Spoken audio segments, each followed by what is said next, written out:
C'est l'information du jour. René Girard n'est plus l'entraîneur du FC Nantes. Il s'est fait remercier ce jeudi soir. C'est Philippe Mahot, entraîneur de la CFA, qui assurera l'intérim. Les Canaries sont englués en bas de classement. C'est la Ligue 2 qui leur tend les bras.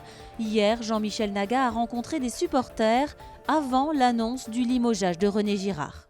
À la Jonelière, ce jeudi matin, les portes étaient closes. Aucun commentaire et un entraînement à huis clos. La défaite de la veille, 6-0, était dans tous les esprits. De quoi inquiéter les rares supporters qui avaient fait le déplacement. Le changement d'entraîneur, c'est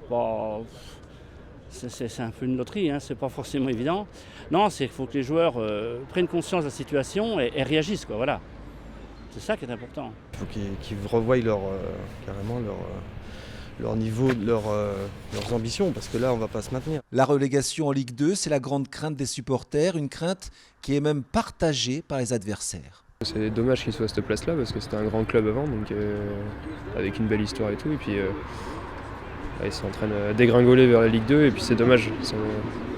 Même en étant supporter de Lyon, c'est dommage de voir Nantes 19e de Ligue 1. La prestation des Canaries a beaucoup déçu, ces images le prouvent. Les tribunes de la Beaujoire qui se vident un quart d'heure avant la fin de la rencontre. Les joueurs et les dirigeants qui quittent le stade à l'abri des regards. La crise du FC Nantes a atteint son paroxysme. C'est vrai qu'elle n'est pas d'aujourd'hui, effectivement, cette crise, elle couvait depuis plusieurs semaines. Mais là, le 6-0, cet éclat, cette déroute, eh bien, ça en dit long sur l'état actuel du FC Nantes. Dans une semaine à la Beaujoire, le FC Nantes accueillera l'équipe de Caen. Il est fort probable que les clubs de supporters profitent de cette occasion pour exprimer leur déception. Chez les hockeyeurs non plus, rien ne va. Après la démission de leur entraîneur, c'est Sylvain Roy qui va tenter de remonter la pente. Jean Annex l'a rencontré. C'est Bruno Ménard lui-même qui a décidé de quitter le navire. Après 10 journées de championnat dont 8 défaites, l'ancien Brestois est remplacé par son entraîneur adjoint. Sylvain Roy devient le nouvel homme fort des Corsaires, une suite quasi logique pour le Bisontin d'origine. C'était dans mon parcours professionnel la prochaine étape que je m'étais fixée. Après avoir entraîné les équipes de jeunes. Je ne pensais pas que ça arriverait si tôt, mais je sentais que c'était depuis l'expérience de la fin de saison dernière. Je sentais que ça germait en moi l'envie de passer à l'étape suivante. Donc voilà, c'est entre guillemets dans la continuité de ce que je m'étais fixé dans mon parcours. Sa nouvelle mission, Sylvain Roy, l'a débuté par une large victoire à domicile face à Caen il y a 10 jours. Le réveil d'un groupe qui restait sur 8 défaites consécutives en championnat. Il n'y avait pas à les remobiliser en fait. Je pense qu'ils n'ont jamais baissé les bras durant la saison, durant plusieurs matchs, même quand ils étaient menés, ils ont réussi à retrouver les ressources pour s'accrocher et revenir au score. Donc ils ont toujours été dans une dynamique de combat quoi, et jamais d'abandon. Jusqu'à la fin de la saison, le nouvel entraîneur va diriger des joueurs recrutés par son prédécesseur, mais il a confiance en son groupe.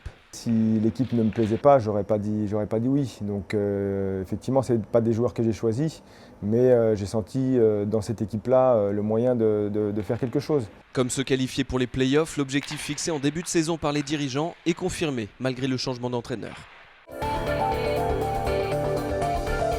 L'Union nationale de sport scolaire organisait ce jeudi un tournoi de handball à la Trocardière de Rezé.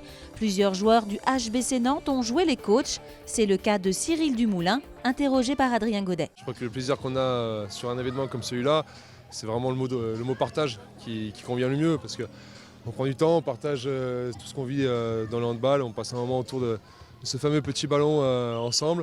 Et puis on voit tous ces gamins s'éclater, s'investir à fond. Avec plus ou moins de réussite, mais toujours avec la pêche, le sourire. Et ça, franchement, ça fait du bien de revenir sur ces valeurs-là aussi. On doit être un peu la locomotive de notre sport, non seulement sur les terrains quand on joue, mais aussi en dehors pour transmettre ce virus quelque part. Moi, c'est comme ça que j'ai attrapé en allant au gymnase sur des événements comme ça. J'ai attrapé le virus handball comme ça, donc à mon tour d'essayer de le transmettre à un maximum de monde, parce que c'est un sport qui mérite, non seulement qui mérite sa reconnaissance aujourd'hui, mais qui mérite encore peut-être plus. Certains ne connaissaient pas le handball, on l'a vu tout à l'heure au moment de lancer l'après-midi. Je pense qu'il y a quelque chose qui se passe aujourd'hui avec les joueurs professionnels que l'HBC Nantes a mis à disposition. Je pense qu'il y a des échanges informels qui se passent entre les jeunes sur les valeurs du hand, sur la notion d'accessibilité aussi de ces gens-là. Je pense que l'idée aussi, c'est qu'ils gardent un bon souvenir de l'après-midi dans un site on ne peut plus accueillant. C'est Noël au Château des Ducs. Plusieurs animations attendent les Nantais avant les fêtes, comme ce calendrier de l'Avent géant. Chaque matin, une image de l'histoire de Jean Chrysalide se dévoilera. Il va rencontrer entre autres Henri IV sous la forme d'un fantôme. Il va aussi réveiller le tombeau de François II et puis rencontrer des personnages plus proches de ma mythologie personnelle. Il va rencontrer la très belle Shirley Gitane par exemple, un personnage truculent.